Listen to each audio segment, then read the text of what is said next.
특전사 707 특임단 출신의 여경이 한 사찰에서 여자 스님 비구니를 만나게 되었고 스님이 조폭들에게 성희롱을 당하자 그들을 개박살내면서 충격적인 과거가 밝혀지는 이야기입니다.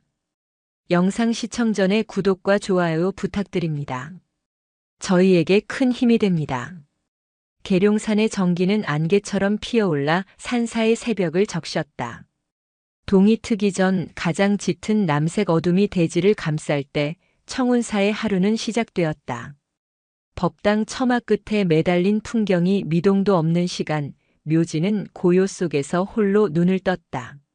승복의 서걱이는 소리마저 소음이 되는 새벽녘, 그녀는 조심스러운 움직임으로 잠자리를 정돈하고 차가운 마룻바닥에 발을 디뎠다. 나이 28, 속세의 이름은 한서연. 그 이름을 버린 지 벌써 5년이라는 세월이 흘렀지만 과거는 지워지지 않는 먹물처럼 그녀의 영혼 깊숙한 곳에 얼룩져 있었다. 새벽 예불을 위해 대웅전으로 향하는 그녀의 걸음은 그림자처럼 소리가 없었다. 한 걸음 한 걸음 내디딜 때마다 그녀는 속으로 연부를 외웠다. 옴마니 밤매훔. 자신의 발소리에 과거의 비명소리가 겹쳐 들리는 것을 막기 위한 처절한 몸부림이었다. 대웅전의 육중한 문을 열자 서늘한 공기와 함께 짙은 향냄새가 그녀를 맞았다. 불단 위 자비로운 미소를 짓고 있는 금빛 석가모니 불 앞.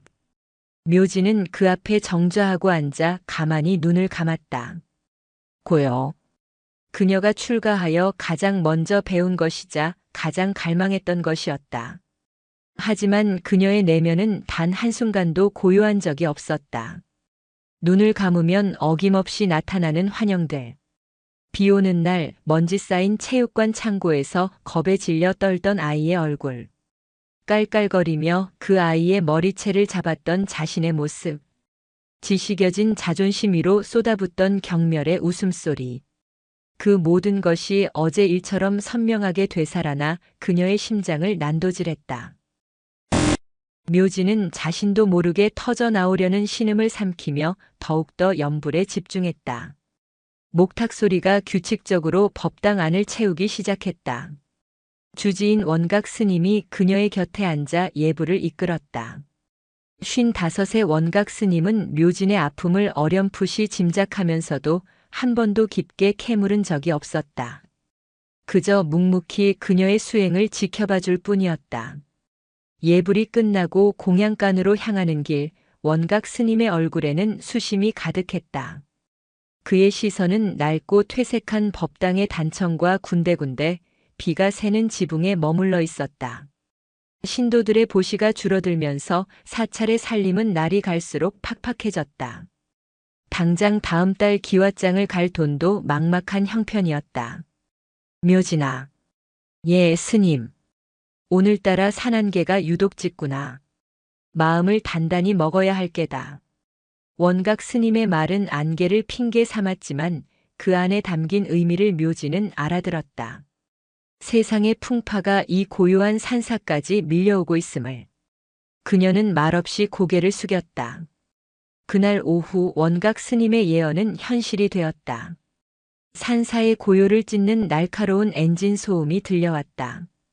한 번도 본 적 없는 번쩍이는 검은색 외제차 2대가 흙먼지를 일으키며 청운사 경내로 거칠게 들어섰다. 차에서 내린 것은 누가 봐도 속세의 어두운 그늘에 속한 자들임을 알 수 있는 사내들이었다. 잘 다려진 검은 양복, 험악한 인상, 그리고 주변을 위압하는 거친 기세. 그들 중심에는 40 중반으로 보이는 날카로운 눈매의 사내가 서 있었다. 황동철이었다. 그들은 원각 스님이 내어준 찻잔을 앞에 두고도 마시는 신용조차 하지 않았다. 황동철은 다리를 꼬고 앉아 사찰을 둘러보며 입을 열었다. 스님, 여기 경치가 참 좋습니다. 이런 좋은 곳에 자리 잡고 계시니 부처님 은덕이 아주 깊은가 봅니다. 그의 말은 정중했지만 내용은 그렇지 않았다. 사업이라는 단어를 꺼내며 그는 노골적으로 보호비를 요구했다. 청운사가 위치한 이 계룡산 자락에 자신들의 구역을 표시해야겠다는 것이었다. 원각 스님은 평온함을 잃지 않고 조용히 답했다. 거사님, 이곳은 부처님을 모시는 청정도량입니다.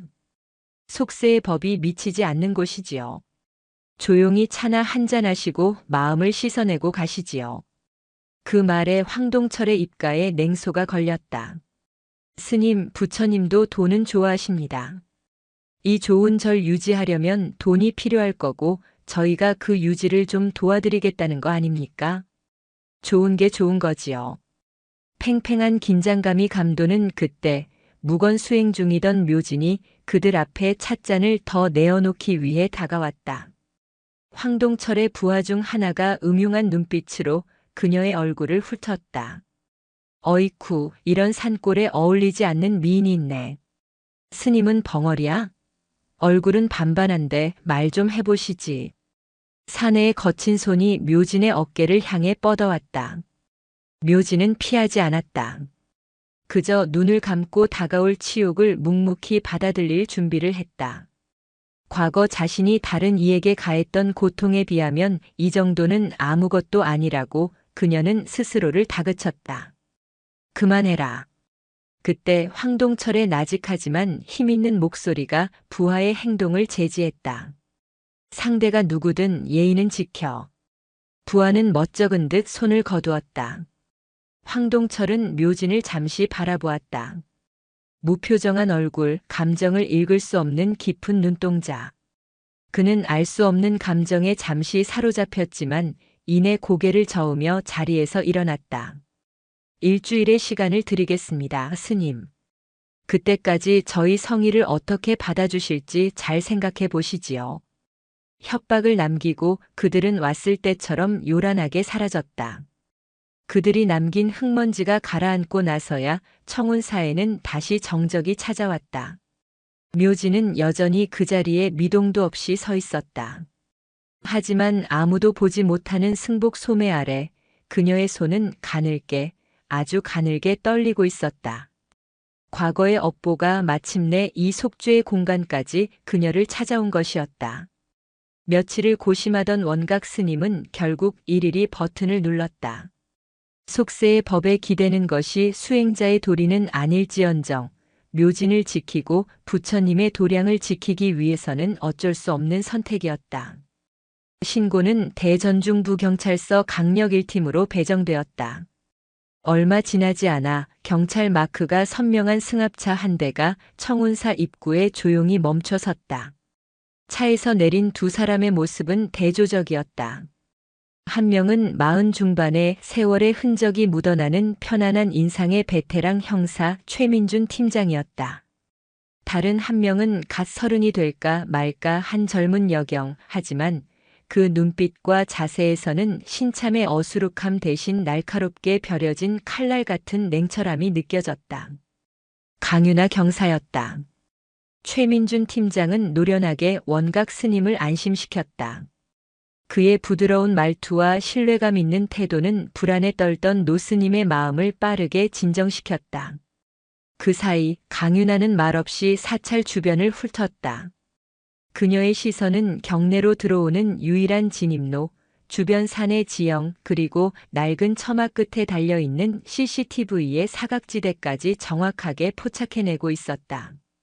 그녀의 걸음걸이는 소리 없이 부드러웠지만 그 안에는 한치의 빈틈도 허용하지 않는 군인 특유의 긴장감이 배어 있었다.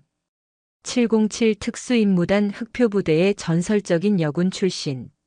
그녀의 과거를 아는 사람은 경찰 내에서도 극소수였다. 스님, 걱정 마십시오. 저희가 주변 순찰을 강화하고 그자들이 다시 나타나면 즉시 대응할 수 있도록 조치하겠습니다.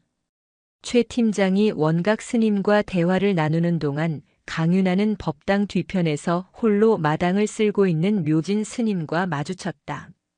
삭발한 머리, 몸에 윤곽이 드러나지 않는 헐렁한 회색 승복. 속세와는 완전히 단절된 듯한 모습이었다. 하지만 강윤아는 그 스님을 보는 순간 온몸의 신경이 곤두서는 듯한 강렬한 위화감을 느꼈다. 마치 잊고 있던 낡은 흉터가 욱신거리기 시작하는 것처럼. 묘진 역시 자신을 향한 강윤아의 예리하고 집요한 시선을 느꼈다. 그 시선은 단순한 호기심이나 조사의 눈빛이 아니었다. 마치 자신의 영혼을 꿰뚫어 보는 듯한 차갑고 날카로운 무언가가 있었다. 묘진은 자신도 모르게 시선을 피하며 빗자루질에만 집중하려 애썼다. 그자들 인상착이라도 기억나는 것이 있습니까? 최 팀장의 질문에 원각 스님은 황동철이라는 이름과 그의 대략적인 생김새를 설명했다. 그 이름을 듣는 순간 최민준의 표정이 미세하게 굳어졌다.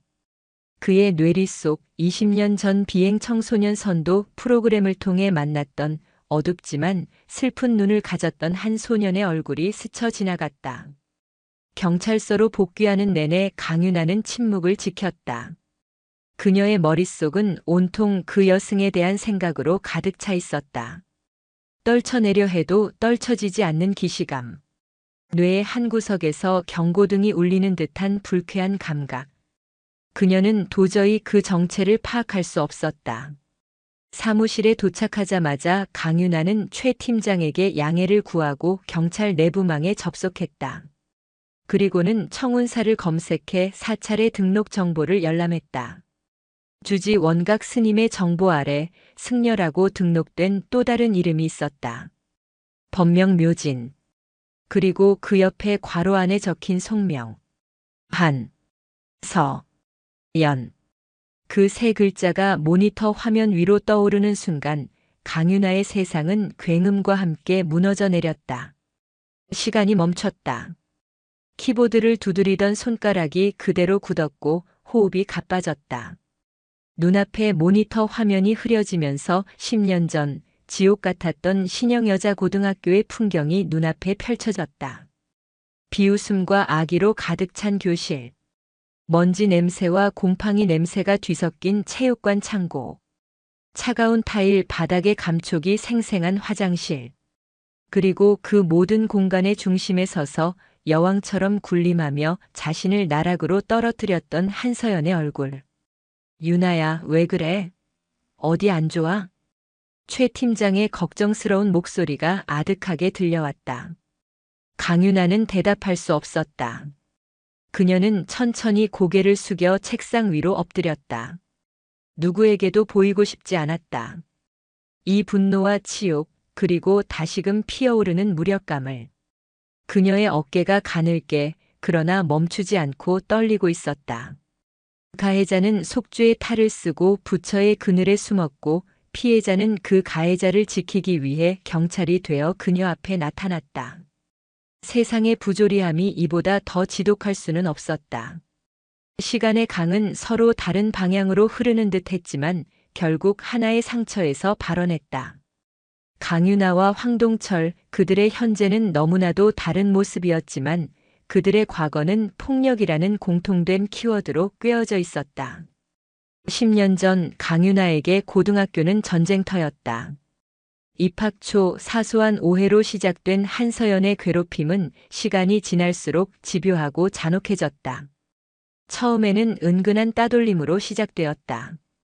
점차 교과서를 감추고 실내화를 쓰레기통에 버리는 유치한 괴롭힘으로 번졌다.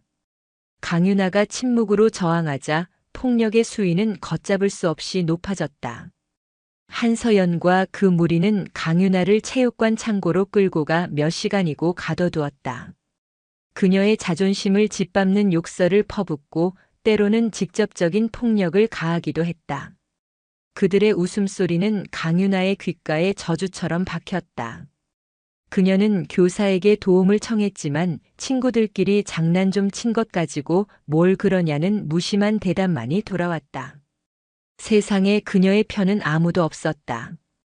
그 지옥 속에서 강윤아는 살아남기 위해 스스로를 죽여야 했다. 감정을 지우고 고통을 느끼지 않는 법을 터득했다. 고등학교를 졸업하던 날 강윤아는 결심했다. 다시는 누구에게도 짓밟히지 않겠다고. 약한 강윤아는 죽었다고. 그녀는 자신의 육체와 정신을 극한으로 밀어붙일 수 있는 곳을 찾았다. 그리고 대한민국 최정예 특수부대 707 특수임무단의 문을 두드렸다. 여자에게는 더욱 혹독했던 지옥 같은 훈련. 수십 킬로그램의 군장을 메고 산을 넘고 차가운 갯벌을 기었다. 포로 체험 훈련에서는 며칠 밤낮으로 잠을 재우지 않는 고문과도 같은 신문을 견뎌냈다. 동기들이 하나둘씩 포기하고 떠나갔지만 강윤아는 버텼다. 고통이 극에 달할 때마다 그녀는 한서연의 얼굴을 떠올렸다. 그 기억은 그녀를 강하게 만드는 연료가 되었다. 마침내 그녀는 과거의 상처투성이 피해자가 아닌 누구도 감히 얕볼 수 없는 강인하고 치명적인 인간 병기 전사로 다시 태어났다. 그 같은 시간 도시의 어두운 뒷골목에서는 또 다른 소년이 생존을 위해 발버둥 치고 있었다. 고아로 태어나 제대로 된 보호 한번 받아보지 못하고 거리를 전전하던 소년 황동철. 그에게 세상은 거대한 정글이었고 살아남기 위해서는 더 강한 놈의 다리라도 붙잡아야 했다. 그가 처음으로 어른의 따뜻함을 느낀 것은 절도 혐의로 경찰서에 붙잡혀왔을 때 만난 신입 형사 최민준을 통해서였다. 최민준은 다른 형사들처럼 그를 다그치거나 윽박지르지 않았다. 대신 따뜻한 국밥 한 그릇을 사주며 그의 이야기를 들어주었다. 동철아, 너는 눈빛이 선한 아이야. 나쁜 길로 빠지지 마라. 내가 도와줄게. 처음으로 받아본 무조건적인 신뢰와 기대. 황동철은 그날 밤 처음으로 소리내어 울었다. 최민준의 도움으로 그는 작은 기술 학원에 다니며 새로운 삶을 꿈꾸기 시작했다. 하지만 세상은 소년에게 그리 친절하지 않았다. 그를 괴롭히던 동네 불량배들과의 싸움. 정당방위였지만 아무도 그의 말을 믿어주지 않았다. 결국 그는 다시 소년원에 가게 되었고 그곳에서 그는 깨달았다. 착하게 살려고 발버둥 쳐봤자 세상은 자신 같은 놈을 가만두지 않는다는 것을. 출소 후 그는 자신을 찾아온 지역 폭력 조직 신세계파의 손을 잡았다. 생존을 위해서 그리고 다시는 누구에게도 짓밟히지 않기 위해서. 최민준의 기대를 저버렸다는 죄책감은 조직에 대한 맹목적인 충성심으로 변질되었다. 그는 누구보다 잔인하고 악착같이 싸웠고 빠르게 조직의 중간 보스 자리까지 올랐다. 그리고 현재 대전중부 경찰서 강력 1팀 사무실. 강윤아는 엎드렸던 상체를 천천히 일으켰다. 그녀의 눈은 충혈되어 있었지만 더 이상 떨리지 않았다. 대신 그 안에는 얼음처럼 차가운 분노와 강철 같은 결의가 서려 있었다. 그녀는 자리에서 일어나 최민준 팀장에게로 향했다. 팀장님, 청운사 협박 사건 제가 전담해서 맡고 싶습니다. 그녀의 목소리는 낮고 단호했다. 사적인 감정은 한마디도 내비치지 않았지만 최민준은 그녀의 눈빛에서 무언가 폭풍 같은 것이 휘몰아치고 있음을 직감했다. 그는 잠시 강윤아를 바라보다가 조용히 고개를 끄덕였다. 그래. 강 경사 실력이면 충분하지. 맡아봐. 한편 청운사의 묘진 스님은 그날 이후 자신을 바라보던 젊은 여경의 눈빛을 떨쳐낼 수가 없었다.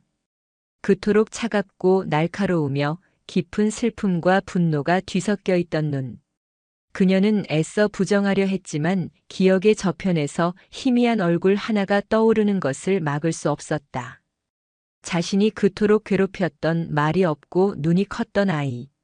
설마 그 아이가. 불경을 외우는 묘진의 목소리가 처음으로 가늘게 흔들렸다. 굳게 닫아두었던 과거의 문이 예고 없이 활짝 열리고 있었다. 일주일의 시간은 팽팽하게 당겨진 활시위처럼 흘렀다. 청운사의 고요는 더 이상 평온이 아니었다. 언제 날아들지 모를 화살을 기다리는 숨막히는 긴장감에 가까웠다. 묘진은 매일같이 법당을 쓸고 불경을 외웠지만 그녀의 마음은 속세의 먼지로 뒤덮인 듯 번잡했다. 강윤아라는 이름의 여경, 자신 때문에 지옥의 시간을 보냈을 그 아이의 차가운 눈빛이 불상 위로, 경전 위로, 자신의 그림자 위로 어른거렸다. 그 일주일 동안 강윤아는 잠복 근무에 들어갔다. 청운사로 향하는 산길 중턱, 눈에 잘 띄지 않는 공터에 낡은 승합차를 세워두고 그녀는 24시간 사찰을 감시했다. 그녀의 옆자리를 지키는 것은 최민준 팀장이었다. 그는 강윤아의 이런 극단적인 집요함이 단순히 직업의식 때문이 아님을 알고 있었다. 윤아야, 밥은 먹고 해야지. 김밥이라도 한 줄 사올까? 최 팀장이 부드럽게 물었지만 강윤아는 쌍안경에서 눈을 떼지 않은 채 대답했다. 괜찮습니다. 때가 되면 나타날 겁니다. 그녀의 목소리는 기계처럼 건조했다. 최민주는 말없이 한숨을 쉬었다. 707에서 단련된 그녀의 인내심과 집중력은 타의 추종을 불허했지만 지금 그녀를 지탱하는 것은 훈련의 결과물이 아닌 10년 묵은 분노의 불꽃이라는 것을 그는 어렴풋이 느끼고 있었다. 저 불꽃이 그녀 자신마저 태워버리지 않을까 노련한 형사의 감이 경고하고 있었다. 그리고 마침내 약속의 일주일이 되던 날 오후 그들이 다시 나타났다. 지난번보다 더욱 험악한 기세였다. 검은색 외제차들이 거친 굉음을 내며 산길을 달려와 청운사 경내의 마당을 온통 파헤치듯 어지럽게 멈춰 섰다. 차에서 내린 사내들의 얼굴은 술기운으로 벌겋게 달아올라 있었다. 황동철의 얼굴은 굳어 있었지만 그의 부하들은 마치 소풍이라도 온 것처럼 시끄럽게 떠들어댔다. 움직인다. 팀장님, 지원 요청하십시오. 강윤아가 무전기에 대고 나직이 말했다. 그녀의 눈이 가늘어졌다. 황동철 일당은 이번에는 아무런 서두도 없이 곧바로 행패를 부리기 시작했다. 그들은 경내에 놓여있던 작은 불전함을 발로 걷어찼다. 동전 몇 개가 처량한 소리를 내며 흙바닥 위로 흩어졌다. 법당 안으로 성큼성큼 들어간 한 놈은 불단에 올려진 사과를 집어 한 입 베어 물고는 이거 맛없네. 라며 바닥에 내뱉었다. 이 무슨 무도한 짓들이요. 원각 스님이 달려나와 호통쳤지만 술에 취한 사내는 스님을 거칠게 밀쳤다. 노 스님의 몸이 휘청이며 기둥에 부딪혔다. 이 영감탱이가 어딜 끼어들어. 상황이 험악해지는 것을 확인한 강윤아와 최민준이 차에서 내려 신속하게 경내로 진입했다. 대전중부 경찰서입니다. 전원 행동을 멈추고 신분증을 제시하십시오. 최민준의 위험 있는 목소리가 울려 퍼졌다. 건달들은 경찰의 등장에 잠시 움찔했지만 고작 2명이라는 것을 확인하고는 이내 다시 기세등등해졌다. 특히 지난번 묘진에게 추군대다 제지당했던 부하가 희죽거리며 앞으로 나섰다. 그의 시선은 두려움에 떨고 있는 묘진에게로 향했다. 하, 경찰?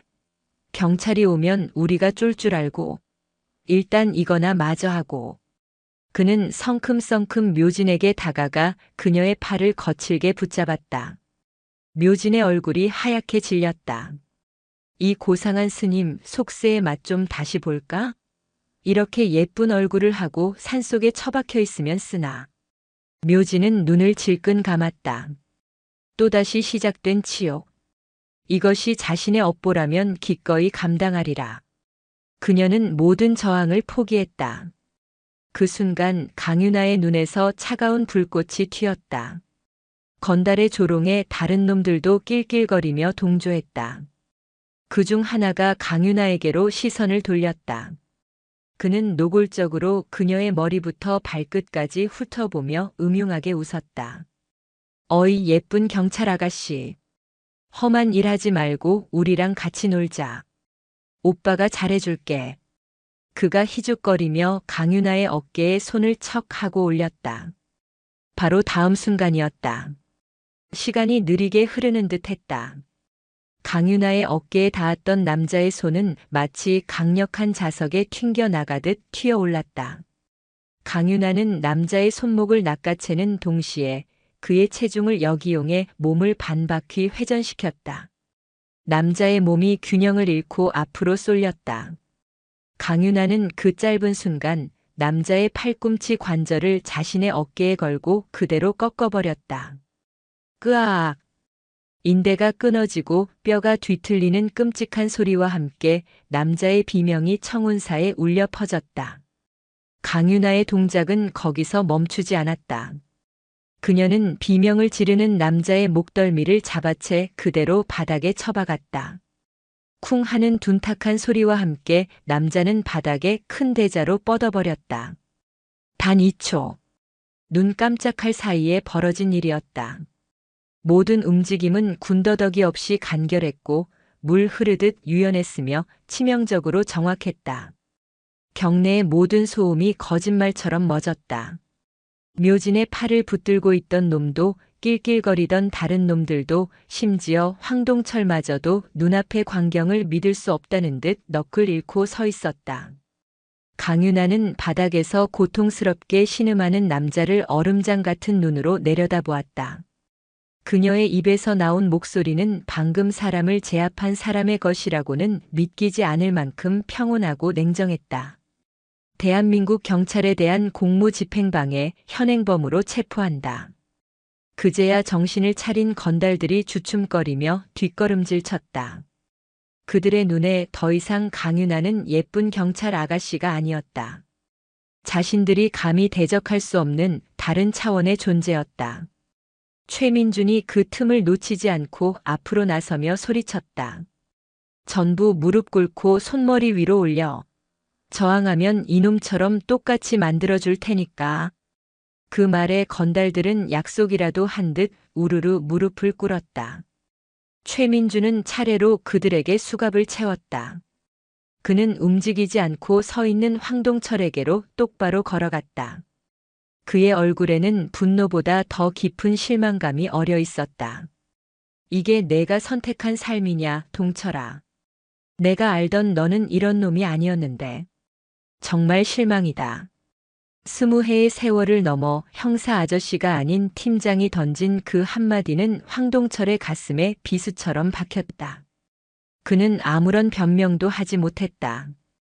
그저 착잡하고 무거운 표정으로 최민준이 내미는 수갑에 순순히 두 손을 맡겼다.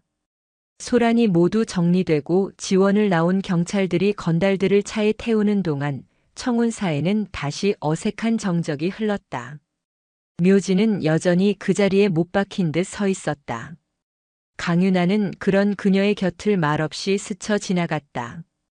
그리고는 잠시 걸음을 멈추고 고개를 돌려 묘진을 바라보았다. 그 눈빛. 경멸도 분노도 아니었다. 그보다 더 무서운 텅 비어버린 듯한 차가움이었다. 그 눈빛은 소리 없이 말하고 있었다. 내가 시작한 폭력의 대가다. 내가 외면하고 도망친 과거의 빚을 결국 내가 이렇게 대신 청산하고 있다. 부처 뒤에 숨어 얻으려는 값싼 구원 따위 나는 인정하지 않아. 묘진은 그 시선을 감당할 수 없었다. 그녀는 천천히 고개를 숙였다. 바닥에 나뒹구는 나뭇잎 위로 자신의 뜨거운 눈물 한 방울이 떨어져 짙은 얼룩을 만들었다. 바닥에 쓰러졌던 남자의 처절한 비명이 그녀의 귓속에서 끊임없이 울리고 있었다. 황동철은 폭력 및 업무방해 등의 혐의로 조사를 받았지만 혐의를 입증할 결정적 증거나 피해자의 적극적인 처벌 의사가 없어 몇 시간 만에 풀려났다. 경찰서의 차가운 철문을 등지고 나왔을 때 그의 손에는 굴욕감이라는 보이지 않는 수갑이 채워져 있었다. 특히 그 젊은 여경의 벌레 보듯 하던 무감정한 눈빛과 최민준 팀장의 실망 가득한 목소리가 뇌리에서 떠나지 않았다. 그가 담배에 불을 붙이려 할 때 주머니 속 전화가 날카롭게 울렸다. 발신인은 회장님 세 글자였다. 저 회장님. 이번 일은 내 사무실로 와라. 황동철의 변명이 끝나기도 전에 전화는 끊겼다. 목소리는 평소처럼 나직했지만 그 안에 담긴 냉기는 등골을 서늘하게 했다.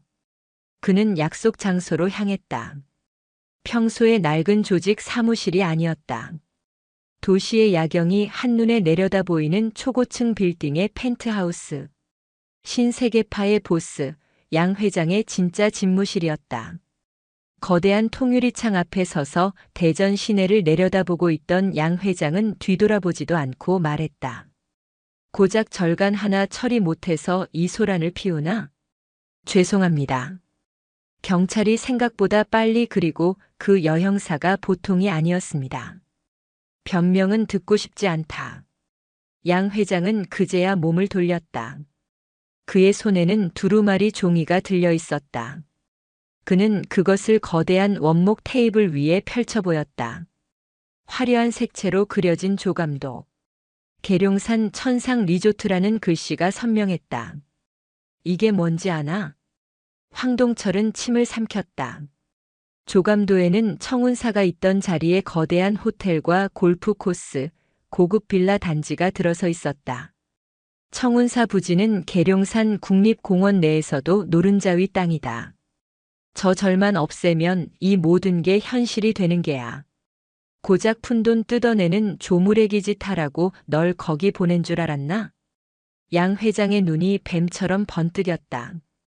그는 황동철에게 다가와 어깨를 툭툭 치며 말했다. 그 손길은 친근했지만 손끝은 얼음장처럼 차가웠다. 동철아, 이번이 마지막 기회다.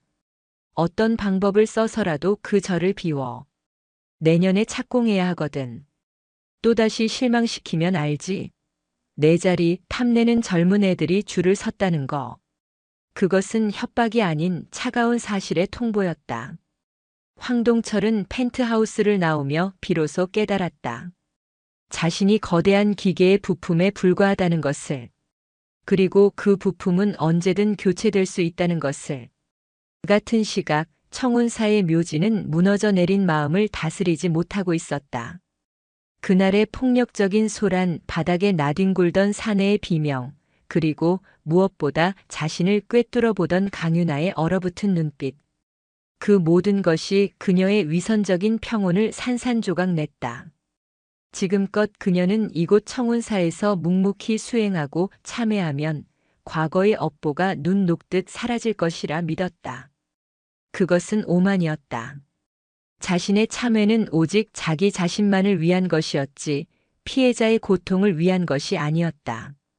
피해자는 바로 저기 현실에 두 발 딛고 서서 여전히 아파하고 있었다.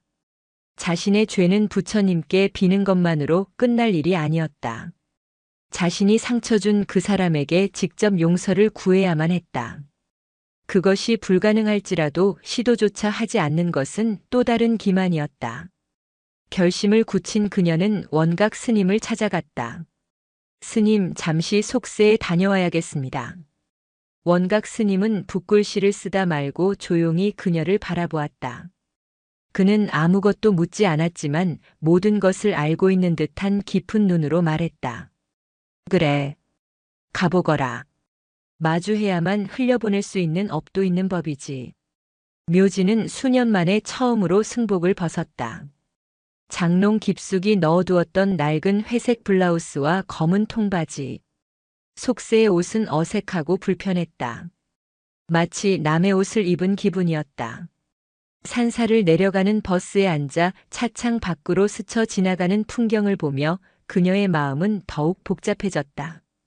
수년 만에 마주한 도시의 소음과 인파는 그녀의 감각을 어지럽혔다. 마침내 대전중부경찰서 앞에 섰을 때 묘지는 거대한 회색 건물에 압도당하는 기분이었다. 수많은 사람이 무심히 그녀 곁을 스쳐 지나갔다. 그녀는 이곳에 속하지 않은 다른 세상에서 온 유령 같았다. 해가 지고 가로등이 하나둘 켜질 때까지 그녀는 그 자리에 서서 하염없이 경찰서 정문만을 바라보았다. 얼마나 시간이 흘렀을까. 익숙한 인형이 모습을 드러냈다. 하루의 업무에 지친 듯 어깨가 미세하게 처져 있는 강윤아였다. 그녀의 얼굴에는 현장에서의 냉철함 대신 고단함이 서려 있었다. 묘지는 마지막 남은 용기를 쥐어짰다. 그녀는 떨리는 걸음으로 다가가 강윤아의 앞을 막아섰다. 저기. 고개를 들어 자신을 본 강윤아의 얼굴이 순식간에 얼어붙었다.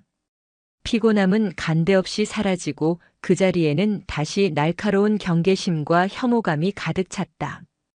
유나야 아니 강유나 경사님. 묘진의 입에서 저도 모르게 과거의 이름이 튀어나왔다. 그녀는 당황하며 말을 고쳤지만 이미 늦었다. 제가 한서연입니다. 그리고 다음 순간 그녀는 아스팔트 바닥 위로 무릎을 꿇었다. 쿵 하는 소리가 주변의 소음을 가르며 선명하게 울렸다. 그녀의 무릎에서 전해져 오는 아픔보다 마음의 고통이 훨씬 더 컸다. 정말 미안합니다. 제가 다 잘못했습니다. 그때 내가 정말 죽을 죄를 지었습니다. 미안합니다. 말은 두서가 없었다. 그저 미안하다는 말만이 본물 터지듯 터져나왔다. 뜨거운 눈물이 뺨을 타고 흘러내려 차가운 바닥으로 뚝뚝 떨어졌다. 이것은 계산된 행동이 아니었다. 10년간 골마 터진 상처를 마주한 자의 처절한 절규였다. 강유나는 무릎 꿇고 우는 한서연을 가만히 내려다보았다. 그녀의 두 손은 자신도 모르는 사이 단단하게 주먹으로 말려 쥐어져 있었다. 손톱이 손바닥을 파고드는 아픔이 느껴졌다. 턱의 근육이 경직되고 온몸이 가늘게 떨렸다. 한참의 침묵 끝에 마침내 강유나의 입이 열렸다. 그녀의 목소리는 분노로 떨리고 있었지만 애써 억누른 탓에 섬뜩할 정도로 낮고 차가웠다. 내 사과 안 받아. 한마디 한마디가 비수처럼 날아와 꽂혔다. 내가 삭발하고 부처님을 찾든 지옥에 가든 내 알 바 아니야. 다시는 내 앞에 나타나지 마. 공무 외에는. 강유나는 그 말을 끝으로 얼음처럼 차갑게 돌아섰다. 한치의 망설임도 없는 걸음이었다. 그녀는 결코 뒤돌아보지 않았다. 굳게 편 등과 억지로 힘을 준 어깨가 그녀가 얼마나 필사적으로 무너지지 않으려 애쓰고 있는지를 보여주고 있었다. 인적이 드문 골목으로 꺾어 들어간 그녀는 차가운 벽에 등을 기댔다. 그리고 참아왔던 숨을 거칠게 토해냈다. 애써 외면하려 했던 상처가 다시 소금물을 머금은 채 아려왔다. 눈을 감자 자신의 뺨을 타고 흐르는 뜨거운 눈물 한 줄기를 느낄 수 있었다. 그녀는 욕지거리를 내뱉으며 거칠게 눈물을 닦아냈다. 홀로 남겨진 묘지는 여전히 그 자리에 무릎을 꿇고 있었다. 행인들이 이상한 눈초리로 쳐다보며 그녀를 피해 지나갔다. 도시의 불빛이 눈물 위로 번져 아른거렸다. 강유나의 마지막 말은 그녀에게 내려진 형벌과도 같았다. 용서받지 못할 죄. 그녀는 이제야 자신의 참회가 얼마나 이기적인 것이었는지를, 그리고 진정한 속죄의 길이 얼마나 멀고 험난한지를 깨달았다. 그녀는 고개를 숙여 흐느꼈다. 그 울음은 더 이상 자신을 위한 것이 아니었다. 영원히 아물지 않을 상처를 안고 살아가야 할 한때 자신이 무참히 짓밟았던 그 소녀를 위한 것이었다. 양 회장의 펜트하우스를 나온 황동철의 머릿속은 지옥도나 다름없었다. 거대한 리조트 조감도와 그 아래 깔려 뭉개질 청운사의 이미지가 교차하며 그를 괴롭혔다. 그것은 그가 알던 주먹 세계의 방식이 아니었다. 비록 더럽고 추악할지언정 그가 몸담았던 세계에는 나름의 질서와 명분이라는 것이 있었다. 하지만 양 회장의 계획은 그런 것조차 없는 차갑고 거대한 자본의 탐욕 그 자체였다. 그는 목적지 없이 차를 몰았다. 화려한 도시의 네온 사인이 차창을 스쳐 지나갔지만 그의 눈에는 아무것도 들어오지 않았다. 그러다 우연히 허름한 골목 어귀에 자리한 24시간 국밥집 간판이 눈에 들어왔다. 순간 그의 뇌리에 20해 전의 기억이 번개처럼 스쳤다. 최민준 형사가 처음으로 그에게 사주었던 김이 모락모락 피어오르던 뜨거운 돼지국밥. 세상에 내 편은 아무도 없다고 생각했던 소년에게 그 국밥은 단순한 음식이 아니었다. 세상이 아직은 살만하다는 온기 가득한 증거였다. 그 기억에 이끌려 잠시 차를 세우고 상념에 잠겨 있을 때였다.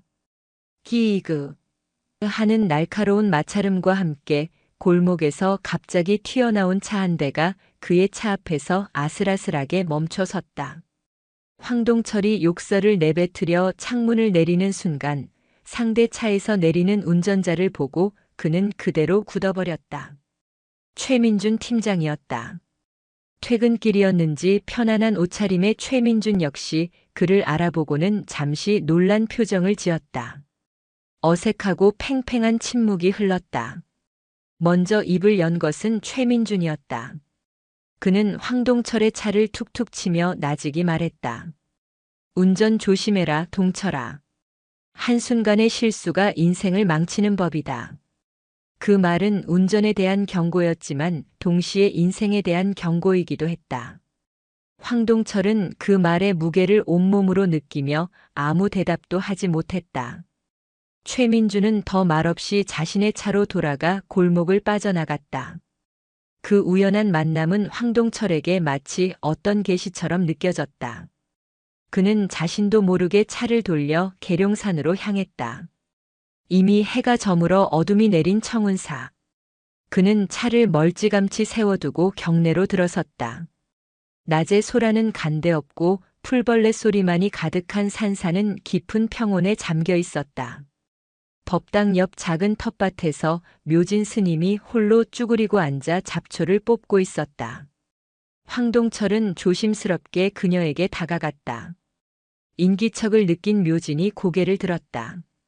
그녀는 그를 보고 놀랐지만 두려워하거나 피하지는 않았다. 그저 묵묵히 그를 바라볼 뿐이었다. 황동철은 한참을 망설이다 마침내 입을 열었다. 그의 목소리는 거친 협박범의 것이 아닌 길 잃은 사람의 것에 가까웠다. 왜 이렇게 사는 겁니까? 이런다고 뭐가 달라집니까? 그 질문에는 비난이 아닌 순수한 의문과 일말의 절박함이 담겨 있었다. 묘지는 그의 눈에서 깊은 고뇌를 읽었다. 그녀는 잠시 그를 바라보다 시선을 텃밭으로 돌리며 담담하게 입을 열었다. 달라지는 것은 아무것도 없습니다. 제가 지은 죄가 사라지는 것도 아니고 제가 상처 준 사람의 고통이 아물게 되는 것도 아니지요. 그녀는 잡초 하나를 뽑아 손에 쥐었다. 저는 한 사람의 인생을 짓밟았습니다. 그 사람의 시간을, 자존심을, 영혼을 조각냈습니다. 그 기억은 평생 저를 따라다닐 겁니다. 이렇게 사는 것은 과거를 바꾸기 위함이 아닙니다. 그저 더 이상 저 자신이 망가지는 것을 막기 위한 유일한 방법이기 때문입니다. 그녀의 고백에는 어떤 꾸밈이나 자기 변명도 없었다. 그저 자신의 죄를 온전히 마주한 자의 고요한 슬픔만이 담겨 있었다. 황동철은 그 말들을 들으며 자신의 삶을 돌아보았다. 최민준의 실망 어린 얼굴, 양 회장의 탐욕스러운 눈빛, 그리고 자신이 지금껏 짓밟아온 수많은 사람의 얼굴이 스쳐 지나갔다. 묘진 스님은 자신의 죄를 끌어안고 고통스러운 참회의 길을 걷고 있는데 자신은 더 깊은 수렁으로 빠져들고 있었다. 구원과 파멸. 두 갈래의 길이 선명하게 보였다. 그는 더 이상 아무 말도 하지 않고 조용히 몸을 돌려 산사를 내려왔다. 무겁게 가라앉았던 마음이 이상하게도 맑아지는 기분이었다. 차를 몰아 강변에 세운 그는 품 안에서 한 번도 사용하지 않은 대포폰을 꺼냈다. 그리고 떨리는 손가락으로 익숙한 번호를 눌렀다. 최민준의 번호였다. 수화기 너머로 최민준의 목소리가 들리자 황동철은 마른 침을 삼키고 결심을 입 밖으로 뱉어냈다. 그의 목소리는 조직을 배신하는 자의 두려움과 새로운 삶을 갈망하는 자의 절박함으로 가늘게 떨리고 있었다. 팀장님, 접니다. 황동철 드릴 말씀이 있습니다. 양 회장, 제가 잡게 해드리겠습니다. 다음 날 아침 대전중부경찰서 강력 1팀 사무실에는 폭풍전야 같은 긴장감이 감돌았다. 최민주는 강윤아를 포함한 핵심 팀원들을 회의실로 불러 모았다. 그는 문을 잠그고 황동철과의 통화 내용을 녹음한 파일을 재생했다. 녹음이 끝나자 회의실은 찬물을 끼얹은 듯 조용해졌다. 침묵을 깬 것은 강윤아였다. 그녀는 자리에서 벌떡 일어나며 외쳤다. 말도 안 됩니다. 이건 함정입니다. 그녀의 목소리에는 단호함을 넘어선 분노가 서려 있었다. 조직 폭력배의 말을 어떻게 믿습니까? 저희를 끌어들여 위험에 빠뜨리려는 수작이 분명합니다. 특히 황동철 그자는 자기 부하들이 스님과 경찰을 희롱하는 걸 곁에서 지켜보기만 했던 놈입니다. 그런 자의 말을 믿고 작전을 세우는 건 자살행위나 다름없습니다. 논리적인 반박이었지만 그 기저에는 황동철이라는 개인에 대한 깊은 불신과 혐오가 깔려 있었다. 최민주는 그녀의 반응을 예상했다는 듯 차분하게 입을 열었다. 나도 그놈을 100% 믿는 건 아니야. 하지만 그놈 목소리엔 거짓이 없었어. 20년 넘게 형사 생활하면서 수많은 범죄자들을 봐왔지만 어제 그놈 목소리는 진짜였어. 벼랑 끝에 몰린 놈의 절박함이었지. 최민주는 강윤아를 정면으로 바라보았다. 윤아야. 난 널 믿고 내 능력을 믿는다. 내가 저놈이 함정을 파는지 아닌지 누구보다 잘 간파할 수 있을 거야. 이건 신세계파와 양 회장을 한 번에 잡을 수 있는 다시 오지 않을 유일한 기회다. 내 전문성이 필요해. 그는 강윤아의 사적인 감정이 아닌 경찰로서의 프로페셔널리즘에 호소했다. 강윤아는 입술을 깨물었다. 최민주는 그녀가 경찰이 된 이래 가장 믿고 따랐던 상사이자 멘토였다. 그의 진심 어린 눈빛 앞에서 그녀의 분노는 조금씩 사그라들었다. 조직을 일망타진하고 싶다는 형사로서의 욕심 또한 그녀의 마음을 움직였다. 알겠습니다. 제가 맡겠습니다. 마침내 그녀가 입을 열었다. 대신 황동철에게서 나오는 모든 정보는 제가 직접 크로스 체크하고 작전 계획의 수립과 지휘는 전적으로 제게 맡겨주십시오. 최민주는 말없이 고개를 끄덕였다. 그렇게 경찰과 조폭의 위험한 동행이 시작되었다. 그날 이후 최민준을 통해 황동철의 정보가 강윤아에게 전달되기 시작했다. 조직의 자금 흐름, 주요 간부들의 동선, 은신처 위치 등. 강윤아는 밤낮으로 그 정보들의 진위를 파악했다. 그리고 마침내 결정적인 정보가 넘어왔다. 양 회장이 부산을 기반으로 한 거대 폭력 조직 칠성파와 대규모 필로폰 거래를 계획하고 있다는 것이었다. 거래 장소는 외부의 의심을 피하기 위해 위장된 향토 기업인의 밤 자선 행사가 열리는 대전 컨벤션 센터 DCC의 그랜드 홀룸이었다. 그날 밤 강력 1팀 사무실에는 강윤아만이 홀로 남아 있었다. 그녀의 책상 위에는 대전 컨벤션 센터의 복잡한 설계 도면이 펼쳐져 있었다. 그녀의 눈빛은 더 이상 과거의 상처에 시달리는 피해자의 것이 아니었다. 적의 심장부를 꿰뚫어 볼 최적의 침투로를 찾고 모든 변수를 계산해 퇴로를 차단하는 냉철한 사냥꾼의 눈빛이었다. 그녀는 붉은 펜으로 도면 위에 진입로와 저격수 배치 지점, 감시 카메라의 사각지대를 표시해 나갔다. 707 특임단 시절 적진에 침투해 요인을 암살하는 작전을 수립하던 그때처럼 그녀의 머릿속에서는 이미 수십 가지의 시뮬레이션이 돌아가고 있었다. 황동철에 대한 개인적인 감정은 차갑고 효율적인 작전 계획 아래로 깊숙이 묻혔다. 지금 그녀에게 중요한 것은 오직 하나, 심판의 날을 완벽하게 실행하는 것뿐이었다. 작전 당일, 동트기 전의 새벽 공기는 칼날처럼 차가웠다. 대전 경찰청 내 대강당에는 무장한 경찰 특공대 SWAT 대원들과 강력팀 형사들, 지원 나온 기동대원들까지 100여 명의 인원이 도열해 있었다. 그들 앞 단상에 선 것은 강윤아였다. 전술 조끼와 무전기, 허벅지의 권총까지 완벽하게 착용한 그녀는 더 이상 평범한 여경이 아니었다. 한치의 흐트러짐도 없는 지휘관의 모습이었다. 작전명 심판의 날. 목표는 신세계파 보스 양진태 및 조직 핵심 간부, 그리고 칠성파 마약 밀매 조직 전원 검거단. 알파팀은 정문, 브라보팀은 서측 주방 입구, 찰리팀은 3층 연회장 창문을 통해 동시에 진입한다. 내부 정보원 코드네임 파랑새의 신호가 오기 전까지는 절대 노출되어서는 안 된다. 모두 숙지했나? 네, 알겠습니다. 우렁찬 대답이 강당을 울렸다. 강윤아는 각 팀의 리더들과 눈을 맞추며 최종 지시를 내렸다. 그녀의 목소리에는 절대적인 자신감과 냉철한 카리스마가 넘쳤다.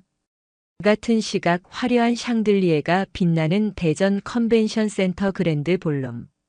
향토 기업인의 밤이라는 가짜 간판 아래 대한민국 암흑가의 거물들이 속속 모여들고 있었다. 양 회장은 유력 정치인과 웃으며 악수를 나누는 등 성공한 사업가 행세를 하고 있었다. 황동철은 그림자처럼 그의 뒤를 지켰다. 그의 등은 식은 땀으로 축축했지만 얼굴에는 어떤 감정도 드러내지 않았다. 잠시 후 칠성파 조직원들이 모습을 드러냈다. 그들은 곧장 양 회장과 함께 연 회장 구석에 마련된 VVIP 룸으로 향했다. 필로폰 10kg이 담긴 가방과 수십억 원의 현금이 든 돈 가방이 테이블 위에 올려졌다. 방 안의 공기가 탐욕과 긴장감으로 팽팽해졌다. 물건 확인해보게. 양 회장의 말에 칠성파의 행동대장이 필로폰 일부를 꺼내 즉석에서 순도를 확인했다. 깨끗하군요, 회장님. 자, 그럼 우리 동철이가 돈을 확인해야지. 양 회장이 황동철에게 눈짓했다. 황동철의 심장이 미친 듯이 뛰었다.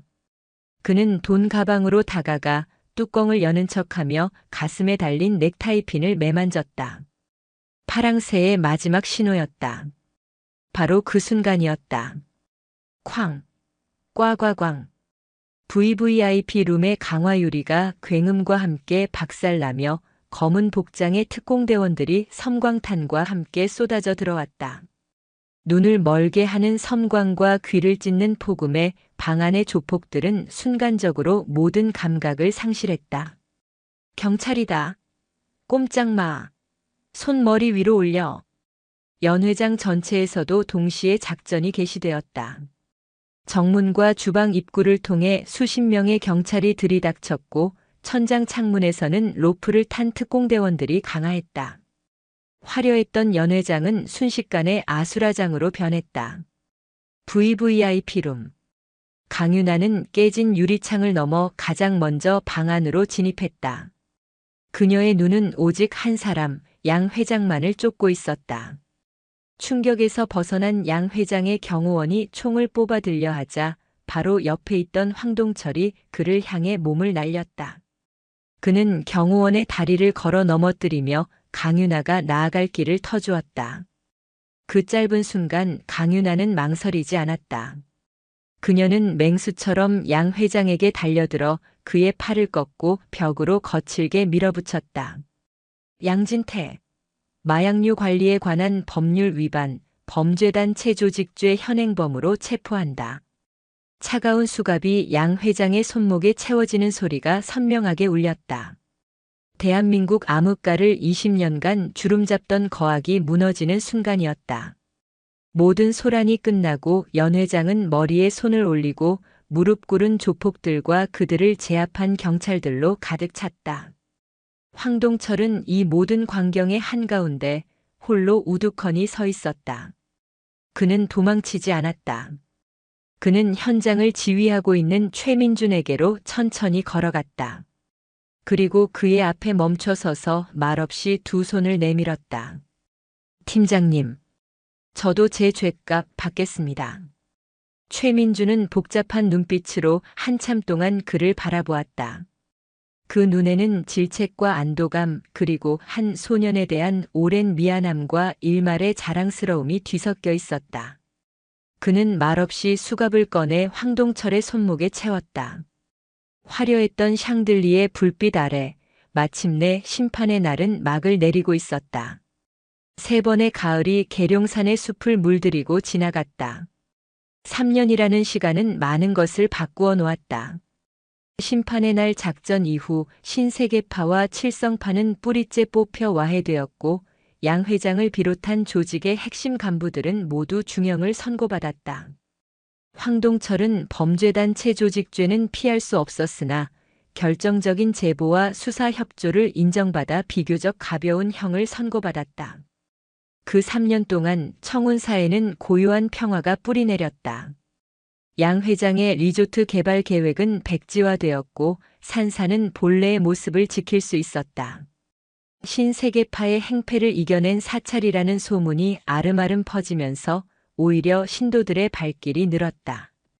그들의 보시와 노력 덕분에 낡았던 법당의 지붕은 말끔히 보수되었고 퇴색했던 단청도 고운 빛을 되찾았다. 묘진 스님은 이제 청운사의 든든한 버팀목이 되어 있었다. 그녀의 얼굴에서는 더 이상 과거의 그늘이나 고통스러운 번뇌를 찾아보기 어려웠다. 대신 그 자리에는 모든 것을 겪어낸 자의 깊고 온화한 평온함이 자리 잡고 있었다. 그녀는 매일 새벽 예불을 올리고 텃밭을 가꾸고 찾아오는 신도들의 이야기를 들어주며 차를 내었다. 그녀의 참회는 더 이상 자신만을 위한 것이 아니었다. 타인의 고통에 귀 기울이고 그들의 마음을 어루만져주는 것. 그것이 그녀가 찾은 새로운 속죄의 방식이었다. 그리고 3년이 지난 어느 늦가을 아침, 대전교도소의 육중한 철문이 끼익 소리를 내며 열렸다. 안에서 나온 사람은 조금 수척해졌지만 눈빛만은 예전의 도끼 대신 맑고 단단해진 황동철이었다. 그는 교도소 안에서 누구보다 성실하게 죗값을 치렀고 마침내 모범수로 가석방되었다. 그는 눈부신 햇살에 잠시 눈을 찡그리며 밖을 보았다. 아무도 마중 나오지 않았을 거라 생각했다. 하지만 저만치 낡은 국산차에 기댄 채 그를 기다리는 익숙한 인형이 있었다. 최민준 팀장이었다. 3년의 세월은 그의 머리에 흰 서리를 더 많이 내려앉혔지만 온화한 눈빛만은 그대로였다. 고생했다, 동철아. 최민준은 다가와 그의 어깨를 힘껏 두드려 주었다. 그 따뜻한 손길에 황동철은 벅차오르는 감정을 이기지 못하고 고개를 숙였다. 아무 말도 할 수 없었다. 그저 뜨거운 눈물만이 뺨을 타고 흘러내렸다. 이제 진짜 새로 시작하는 거다. 가자. 따뜻한 국밥이라도 한 그릇 먹어야지. 최민주는 황동철을 차에 태웠다. 차가 출발하며 교도소의 풍경이 멀어졌다. 황동철은 사이드미러에 비친 자신의 과거를 뒤로하고 앞 유리창 너머로 펼쳐진 새로운 길을 바라보았다. 그 같은 시간 강윤아는 경위로 승진하여 강력 1팀의 에이스로 활약하고 있었다. 그녀는 여전히 냉철하고 유능했지만 예전처럼 날카로운 가시를 세우지는 않았다. 그녀의 내면을 지배하던 지독한 상처는 아물지 않았을지언정 더 이상 그녀의 삶을 지배하지는 못했다. 그녀는 가끔 비번인 날이면 홀로 청운사를 찾았다. 그럴 때면 묘진 스님은 말없이 그녀를 찻자리로 이끌었다. 두 사람은 툇마루에 앉아 한참 동안 아무 말 없이 차만 마셨다. 완전한 용서는 아니었다. 어쩌면 평생 불가능할지도 모를 일이었다. 하지만 그 침묵 속에는 과거를 딛고 각자의 현재를 살아내고 있는 서로를 인정하는 조용한 이해가 흐르고 있었다. 그곳에 다녀온 날이면 강윤아는 더 이상 악몽을 꾸지 않았다. 3년의 시간은 그렇게 각자의 방식으로 상처를 치유하고 있었다. 교도소에서 나온 황동철은 최민준의 도움을 받아 작은 식당을 열 준비를 시작했다. 최민준이 퇴직금을 털어 보증금을 내주었고 황동철은 교도소에서 배운 조리 기술을 미천 삼아 밤낮으로 메뉴 개발에 매달렸다. 동철이네 국밥. 소박하지만 정직한 이름이었다. 개업을 며칠 앞둔 어느 날 그는 최민준에게 부탁했다. 팀장님, 개업하기 전에 꼭 가볼 곳이 있습니다. 그가 향한 곳은 청운사였다. 3년 만에 다시 찾은 산사는 예전의 상처를 모두 지우고 평화로운 모습으로 그를 맞았다. 그는 법당 앞에 서서 한참을 망설이다 마침내 안으로 들어섰다. 그곳에는 원각 스님과 묘진 스님이 조용히 불경을 읽고 있었다. 그는 두 스님 앞에 다가가 아무 말 없이 깊이 고개를 숙여 큰 절을 올렸다. 이마가 차가운 바닥에 닿았다. 스님들 정말 죄송했습니다. 제가 지은 죄 평생 잊지 않고 갚으며 살겠습니다. 그의 목소리는 떨리고 있었지만 그 안에는 진심이 담겨 있었다. 원각 스님은 자비로운 미소로 그를 일으켜 세웠다. 거사님 일어나시오. 지나간 일은 강물처럼 흘려보내는 법. 뉘우치는 마음만 있다면 부처님은 언제나 새로운 길을 열어주시는 법입니다. 앞으로의 삶이 중요하지요. 묘진 스님은 말없이 합장으로 답했다.